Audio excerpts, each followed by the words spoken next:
Hi everyone, we're back in Pärnu seeing what has been done with the Kalana Racecar. As you can see, it's mostly in bits, all the panels are off, and we've actually come here to improve the pits a little bit because it's been quite a mess and we want to make it look nicer. So we have some stuff over here that we're going to unload just to improve the working conditions of all the mechanics and the engineers. And we will also be doing a quick recap with Tõnis to go through the emotions post setting the lap record.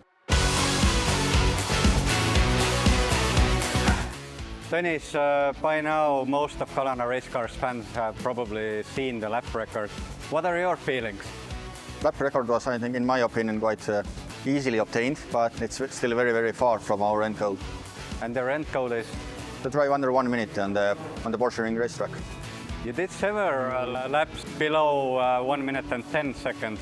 Was it you holding back or was it the car?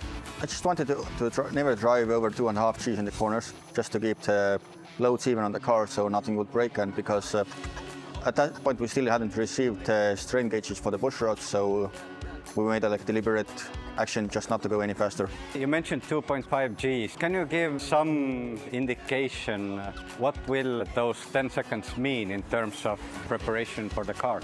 First of all, we need to be absolutely sure that nothing will ever break.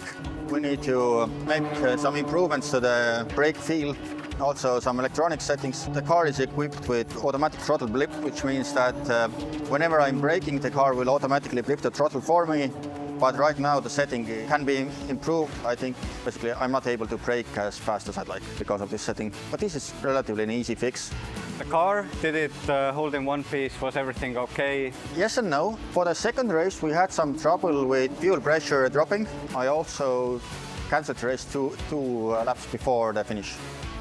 I was leading the race up to that point, but just for extra safety we just came to the pits.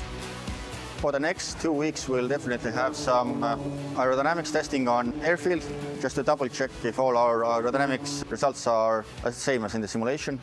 Then we'll start to build a simulation model for the racetrack in a software called Canopy, which will allow us to have a very, very accurate comparison between the simulation result and real life. You had several issues with noise restrictions and you made quite a hack of it. Are there any plans regards to the noise level? For the next 2 weeks we are doing testing on an airfield, so noise restrictions over there are not a problem. But in the meantime we are also manufacturing a completely new exhaust which will, without any problems, pass the noise regulations as well.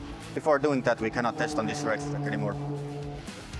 Thanks Tõnis for the information, and we'll see on the airfield in the next episode.